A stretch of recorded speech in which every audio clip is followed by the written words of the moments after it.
to episode number 20 of Inside the Vault, a Carolina Panthers podcast. I'm your host, Ryan Smith.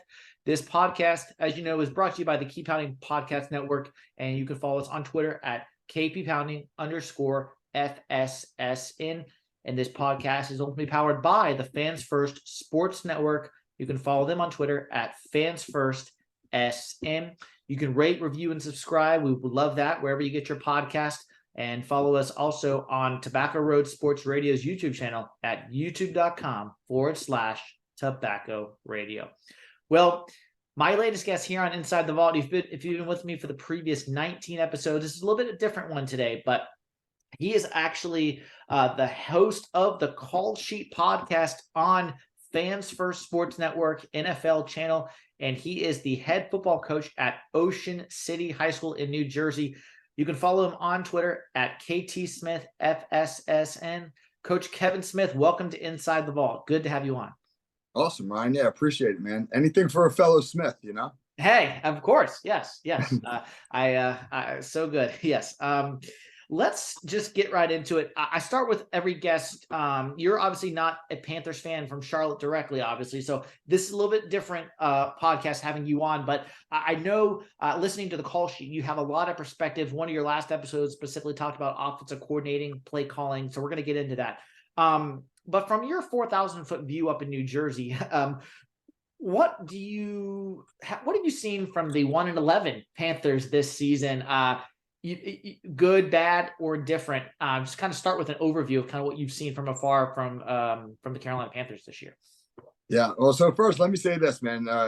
Even though I'm not a Panthers fan, the Panthers are a little near and dear to my heart because my son is a Panthers fan, and that's hard. We're from New Jersey. I'm a Steelers fan. He's 24 years old, and I let him pick his own team. And when he was about 6 years old, he liked the Panther on the helmets. So there you go, man. Yeah, he's stuck with him. He was excited that I was coming on your show, so that's awesome. Stuck with him through thick and thin. Yeah. Yes. But to answer your question, yeah, sort of. So from an outsider's view looking in, obviously I thought it was a great hire when they brought in Frank Reich. I live fairly close to Philadelphia. The Eagles are the local team here, so really was impressed with his work in Philly, and I thought he'd be a great mentor to Bryce Young, and. Obviously it didn't work out. And I, as a coach, I often try to look at the why, why did the situation go bad and what's the dynamic there? And it feels like, and you guys know better than I do, and correct me if I'm wrong, but it feels like one of the problems that they had with Reich was that they just lacked a lot of identity on offense. It feels like when you watch the Panthers, you never really got a feel for what they were trying to do. What was the focus? What were they trying to establish on the offensive side of the football? And I think that's tough on a young quarterback. Like with a young quarterback, you want to be able to give them something that they can hang their hat on so they can find some early success. And I never really looked at a Panthers game and thought to myself, like, hey, Bryce Young looks really comfortable or really confident doing X, Y, or Z. So I think that was a big problem. Yeah. We're going to get into that a little bit. Just to recap, in case you've been living under a rock, any fans who might be just kind of they quit watching after 1-8 or 1-7. Yes, Frank Reich was fired last week. Thomas Brown is now the OC for the rest of the season. So let's start there. Just a basic play calling perspective from Bryce Young's perspective. Having Frank Reich call the plays. Back to Thomas Brown, back to Frank Reich, and now Thomas Brown for the rest of the year.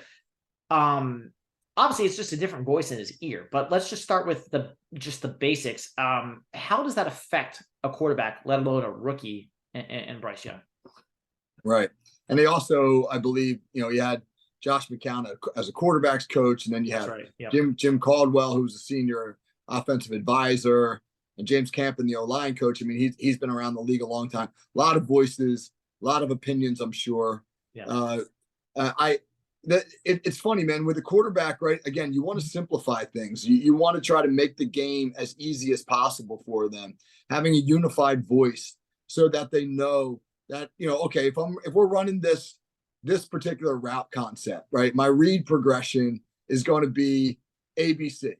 Yep. and knowing and understanding what that read progression is, because it's being enforced in the meeting room by the quarterback's coach, on the practice field by the offensive coordinator, and then generally speaking by the head coach. That's huge, because now again, man, it's finding that comfort zone. But when you go to one coach and he says do it like this, and another coach and he says do it like that, those conflicting voices just slow down the process, right? And you know, we always say in the coaching world that like a slow mind equals slow feet. That if you're thinking on the field, you're not doing on the field. And obviously for a young player, that's devastating. Yeah. And we'll get into that, but it feels like a lot of Panthers fans feel like it just was too many cooks in the kitchen, with Thomas Brown coming from the Rams, Sean McVay, offensive mind, Frank coming from the Colts / Philly, like you mentioned earlier. Josh McCown, high school coach, and then interviewed for head coaching positions also, but this was really his first coordinator or coach job in the NFL. A lot of Deuce Staley coming from Philly as well, so a lot of different background that just couldn't really mold together, but we'll get into that a little bit more. So Thomas Brown and Frank Reich said that it was Frank's scheme that was installed. Thomas Brown had a hand in those plays. So I guess my next question is, now that Frank's gone, I mean, how much can Thomas Brown really change up the scheme or what he's calling in these final 5 games? Should he, be given some slack? Because this is really not his scheme. I mean, he had a hand in it, but it's really Reich's at the end of the day. And yet it feels like it's looked the same so far. We'll get into what I saw specifically in just a second, but in general, what would you say to that? I don't think you have the time or the space for significant change. Yeah. As a Steelers fan, Pittsburgh's going through the same thing. They just fired their offensive coordinator, Matt Canada, and now they've handed it off to co-coordinators. And in the 2 weeks since Canada's been gone, there's been some tweaks. It's been a little bit more aggressive, trying to attack down the field a little bit more. But for the most part, it's largely the same scheme, because, I mean, let's face it, right? You have Mondays off, you have meetings on Tuesday, you practice Wednesday, Thursday, Friday, Saturday's a walkthrough, and Sunday's the game. How much meaningful change? You can't implement entirely new offense. Really, what you can do is you can try to simplify things. I mean, I would like to think that in Carolina, what Thomas Brown is trying to do right now is unify the voice, trim the fat, get rid of the stuff that's not working. A lot of times when an offense fails, it's because it's like the midnight menu at Denny's, man. There's like 100 choices and none of it's good, so you got to try to focus on the things that you're doing well, and that the quarterback can do well, and then you just got to see where are the specific areas you want to improve. Like, for example, if you feel as though the quarterback reads the middle of the field well, but you weren't attacking the middle of the field, maybe you'll implement a few play action concepts or shallow crosses or things that allow him to throw the ball there. But you're not going to reinvent that thing. And so Panthers fans really shouldn't expect to see radical change. Yeah, so let's get into that a little bit more. This week, when we played down in Tampa against former quarterback Baker Mayfield, who was on the Panthers last year, we saw Bryce Young more under center. We saw some more motion at the line of scrimmage. We also saw play action off some of that motion. We also even saw Chuba Hubbard run for over 100 yards rushing, and our offensive line went back to kind of that power running game, a physical running game, which we had under Steve Wilkes last year for the interim 6 games.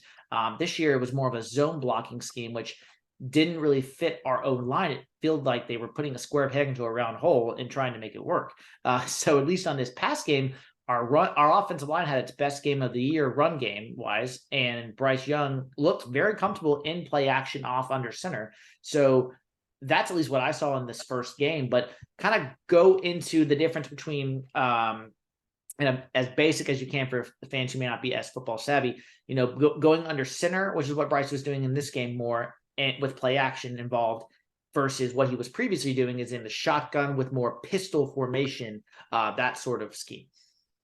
Right. So when you're under center, it really does benefit the play action game, because you can turn your back on the defense. You can really hide the ball better from the defense. When you're in the shotgun, most of the time that play action fake occurs across your face and the ball's exposed.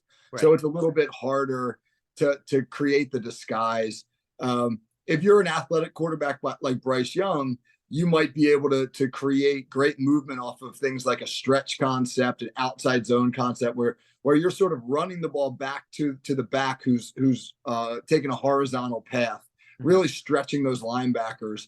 And now you pull the ball away and boot back opposite, and you're working crossing routes, coming from the opposite side of the field. That's, trying to fill the voids where those linebackers have been displaced. I mean, that kind of stuff. That it's just not as good in the shotgun. Now, if you're in the shotgun and you're like a good RPO team, so an RPO, a run pass option, is a concept where the quarterback takes the snap, and as he's riding the running back, his eyes are on a second level player, a linebacker or a safety, and he's going to give the ball to the back, or he's going to pull it and throw it based on the movement of that read key, that second level player. You can't do that from under center, but you can do that from the shotgun. So it all depends. Like, what's Bryce Young's strength? Like, for me, I look at him as a play action movement based quarterback, not as much an RPO guy. So getting under center a little bit more, I think, would be beneficial for Carolina, especially if they can get that run game going. Like you mentioned, Chuba Hubbard had over 100 yards last week, and that's a great place to start, man. You want to help Bryce Young get that run game going. So I do think the under center philosophy is beneficial. Yeah, he did run a lot of RPOs at Alabama, so that's also something that Frank didn't do as much, which is kind of shocking considering he ran a lot of those in Philly when he was under Doug Peterson in his offense there as well. But yeah, that's something we could potentially see as well going forward too with Bryce, because I know he did run that a lot at Bama. So we'll see where that goes. But getting into it a little bit deeper now, your podcast, again, the Call Sheet on Fans First Sports Network NFL version, not to give too much away there, but you had an episode specifically about play calling. So I'm going to ask you now, what makes a good play call? What, in its simplest terms, what does that mean? I mean, I believe that the best play callers, they do the real heavy lifting on, well, if we're using NFL terms, on Monday to Saturday. I think the best play callers are effective in their preparation and their ability to diagnose what the defense wants to do and to know the defense inside and out, and then B, create a strategy for how to exploit that defense, which obviously is something you do with your coaches. You bring in your key players. So in Carolina, right, Thomas Brown wants to meet with his offensive line coach, his quarterback's coach, get their best ideas as to how to exploit Tampa Bay's defense, meet with Bryce Young. This is what we're going to do. This is how we're going to do it. And then obviously you have to teach that to your players throughout the week, man. You got to be great in the preparation. You have to plot out every scenario that you think you're going to encounter and allow them to anticipate it and know what to expect. Hey, if it's 4th and 1 and the game's on the line, we're hanging our hat on this because we know that they're going to do this, and this is how we're going to respond. Because by the time you get to the game, all your answers should be there on your call sheet. Everybody likes to focus on play calling and say like they think that like the great offense coordinators come up with the great calls in the right moments, and that's true, they do, but that's rarely a product of the moment. It's almost always a product of the preparation. So for me, the best play callers are the ones who excel during the week and for whom the game is simply a product of that preparation. Yeah. And it's well known that from college to the NFL and into the high school level, really the first 10 plays, 15 plays are scripted, and then they kind of go into you base off your adjustments, in-game adjustments. So for someone like the Panthers, I'll kind of give you, with your son being a Panthers fan, you probably know a little bit more too, but here's what the Panthers have been facing. Bryce Young, with our offensive line, has not given him a lot of time. Part of that is due to the scheme that was involved under Reich this year, but that's part of it. Another part of it is outside of Adam Thielen, our receivers have not gotten consistent separation. And number 3, Bryce has constantly felt that pressure, and because the receivers are not getting separation, he's been holding the ball. I don't want to say waiting for college openness instead of NFL openness, because we all know because rookies tend to struggle with that, coming out anyway. But it almost feels like he's feeling the pressure and not going through his reads because he has so much time, little time to throw. And if no one's getting open, he either takes the sack or he throws it away, or he makes an boneheaded play that unfortunately results in an interception or fumble recovery by the defense. So kind of walk us through, how hard is that? Is he processing too much? Is he processing not enough? What do you think is going on in his head? I know you're obviously not in the building, but as a head coach in football, how can you speak to that? I mean, first of all, think about the transition he's had to make going from Alabama, where, I mean, unless they were playing Georgia, they were by far the most talented team on the field. He's got the better dudes at Alabama. He doesn't have to worry about throwing the ball into tight windows as much because his receivers are creating that separation. He doesn't have to deal with as much pressure in his face because his offensive line is all NFL caliber. And now he's coming to Carolina, which, I mean, they've kind of gutted the roster. Unfortunately, they've gotten rid of their best playmakers. They've they're struggling to protect him. They've had injuries to their starting guards. He's being thrust into a situation where not only is the game faster, not only are the concepts different, not only is he probably hearing too many voices in his head that's slowing down his ability to process information, but now he doesn't have the same talent that he had just a year ago. And like you mentioned, college open versus pro open, the windows in the pro game are way smaller, and you got to process way faster, and you got to anticipate way faster. And so it's probably all the above, that adjustment that he's had to make on all those levels has slowed him down. And if he doesn't have a coaching staff that knows specifically what they want to do with him and how they want to do it, then that's an even bigger problem, because now they lack that focus. Like my son, I told him I was coming on your podcast, and he was all excited. And he said, I said, so what do you see out of Carolina that is frustrating you? And he pointed to last week's game. At the end of the game, the Panthers are trailing by a field goal, and they have the ball, and they've got a 3rd and 1 and then a 4th and 1 on their own 40. 2 passes. Just over 2 minutes. Right. And they throw the ball twice. And he just said, like it just feels like they don't know what they want to do in that moment. Chuba Hubbard's got over 100 yards, and he doesn't touch the ball in those final 2 plays. And that's probably, and meanwhile, you look at Bryce Young's stats, and he's like 15 for 31. So going into those last 2 plays, you're 50% throwing the ball, and you've given up 4 sacks.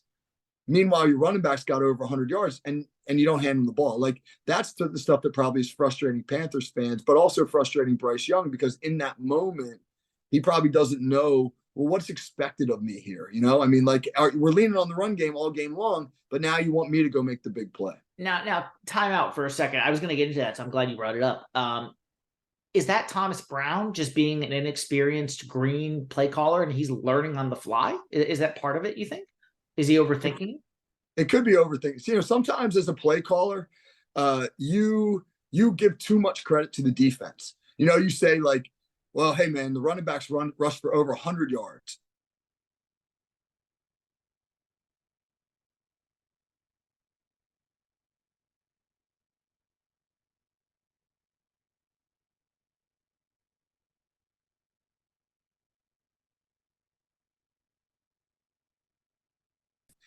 In a situation that demands you be able to execute your best. So yeah, I think you can overthink it. I think as a young play caller too, that you fall in love with concepts a lot, things that look good on the whiteboard, things that look good on the video. And you say, oh, we got him 3rd and 1, man. We've got this great play action concept, or we got this great, whatever it is.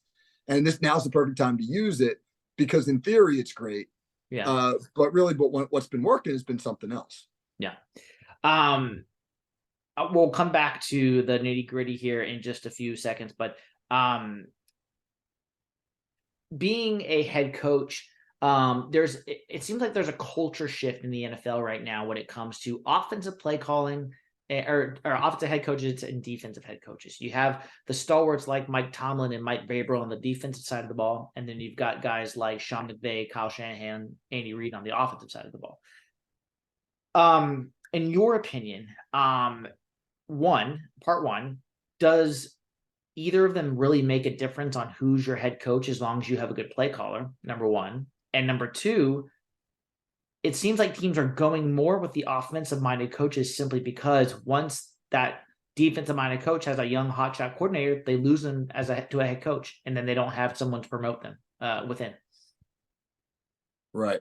I've been talking about this a lot on my podcast. So I think the defenses are ahead of the offenses right now, or at least have caught up, because there's these shifts that occur every 4 or 5 years, however long it might be, where you get an innovation on one side of the ball, and then you get the reaction to it. And obviously the rules changes that were implemented 4 or 5 years ago made it a lot easier to throw the ball. And so everybody really, started going to those 11 personnel, 3 wide receiver sets, spreading the field, chucking it around, quick passing game, get the ball out of your hands quickly, et cetera, et cetera.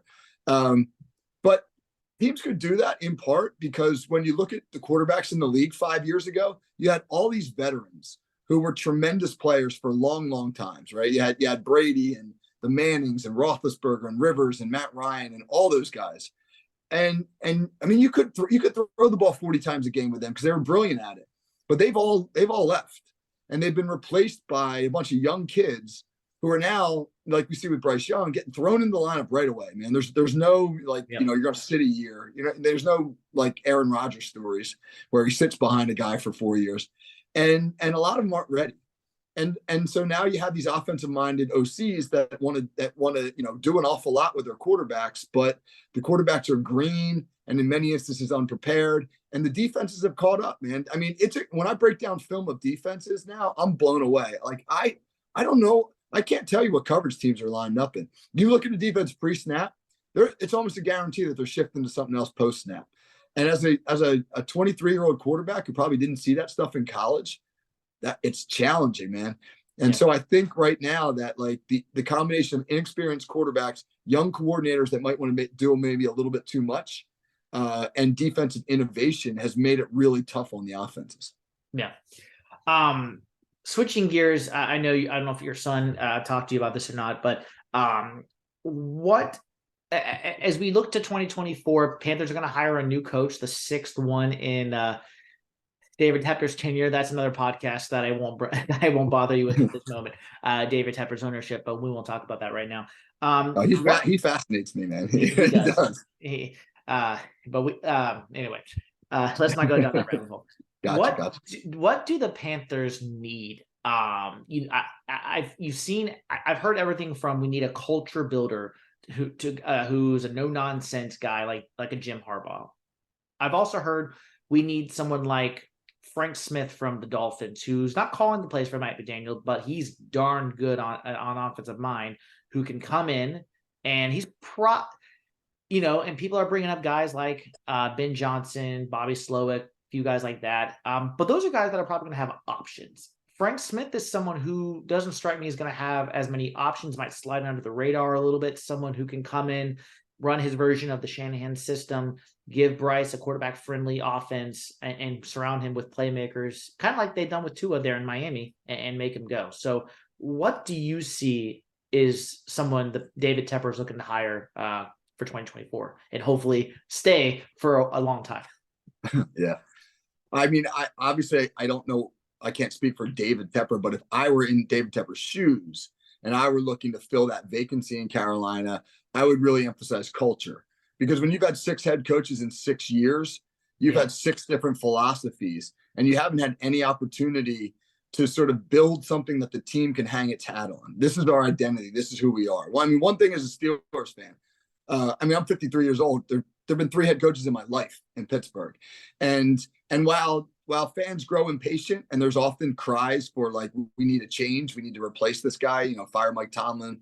That at least with the Steelers, you know who they are and you know what you're going to get. And I think that contributes to a lot of their success. Yeah. So, I mean, I think somebody who can come in and essentially say, like, this is our identity, sort of in a way like what Dan Campbell's done in Detroit. Dan Campbell came in and he said, we're going to be a tough football team, and we're going to scratch and claw and fight teams, and we're going to play with some swag. And I mean, he established right out of the gates who Detroit was going to be. Yeah. And now, granted, he's got a lot of talent there, but at the same time, I think a guy who isn't so much, hey, we're going to focus on the X and O's, as we're going to focus on the culture, would be really beneficial. So do you think a guy like a Jim Harbaugh would be a good hire for the Panthers? Jim Harbaugh, he's had a ton of success, obviously. He's a fiery guy. He's a culture builder for sure. The marriage of David Tepper and Jim Harbaugh would be fascinating to say the He least. would be someone who could put Tepper in his place, in my opinion, and say, "Let me run the football stuff. You take care of the business." I think that's just my opinion, but I'm sure Panther fans might have a different opinion or Yeah, others. if Tepper lets him, it could be really successful. The question would be like, would that be a great relationship or a disaster? That's a hard thing to answer. Yeah. And then a couple of your predictions will preview the next game here, and I'll get you out of here. The Panthers, outside of upgrades at wide receiver, as we know, we need speed. We need some separation in this offense, particularly at the receiver position. Offensive line is another one where, people talk about we need to upgrade at center. We need to upgrade at both of our starting guards have been out since week one. Well, the one guy came back and then he got injured again. So it's like we haven't had the continuity. Our roster is very top heavy this year. It's how I can best describe it. We don't have depth at the key positions you need depth in. And so part of that, I think, has gone from our general manager perspective, not building that there. And then obviously, like we've talked about, just too many cooks in the kitchen this year, and it just didn't mesh. It didn't work out. So all that's to say, this is kind of where we're at right now. And then the last part I'll bring up is Brian Burns on our defensive side of the ball.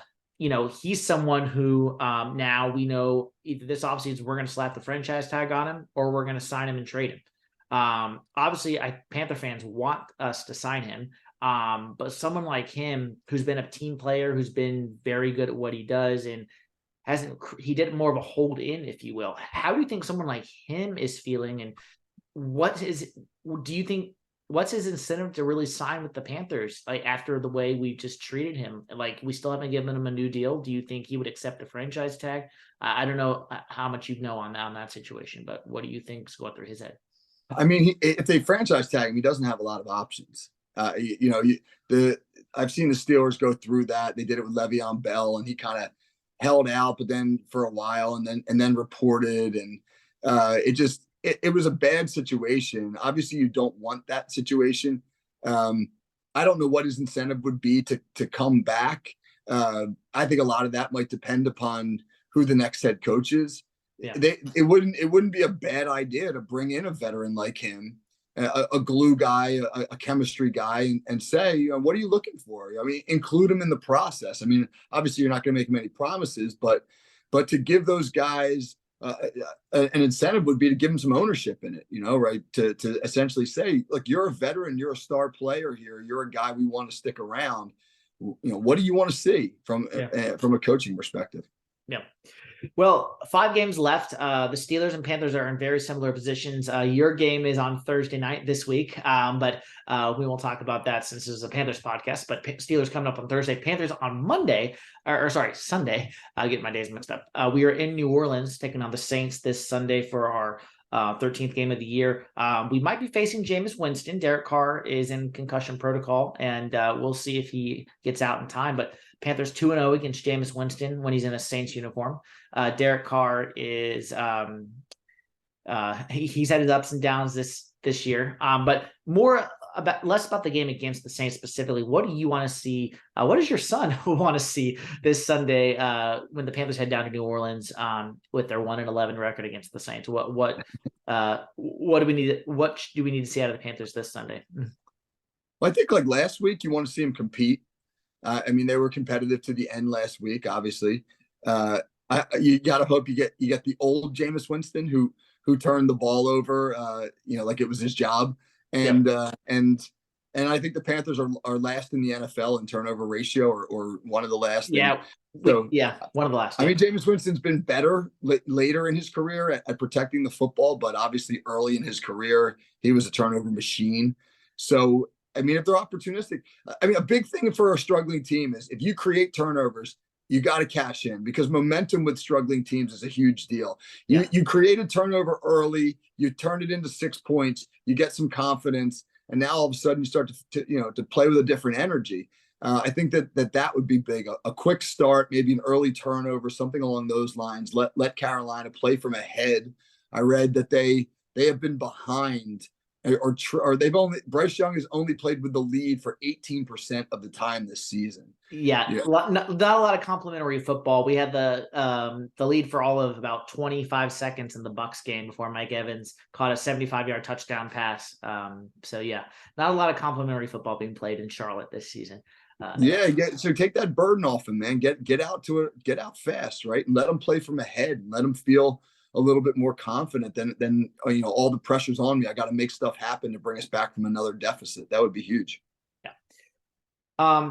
Lastly, from a big picture perspective, what should Bryce be focusing on the rest of this season? 5 games left. Obviously, we're first team eliminated from the playoffs, but development wise and other things, what does Bryce need to focus on the rest of the season? What does this Panther team really need to focus on the rest of the season as we go into another coaching search and get ready for 2024? For Bryce Young, leadership. I think that's the number one thing, man. He's got to play through the miseries in a way, right? He can't accept it. He can't accept losing. He can't allow it to affect the way he approaches the game. I mean, he's got to work even harder in the film room. He's got to be the most prepared guy on the field so that when he steps in the huddle, man, he's holding other guys accountable. He has to emerge as the unquestioned leader of this team if he's going to be the franchise guy. And there's no better time for that than when you're struggling. I mean, I've coached for 30 years, and granted, it's only at the high school level, but I've coached teams that won championships. I've coached teams that were terrible. I've coached 2-win teams. And I can tell you this, man, you coach way harder when you're bad than when you're good because it demands it.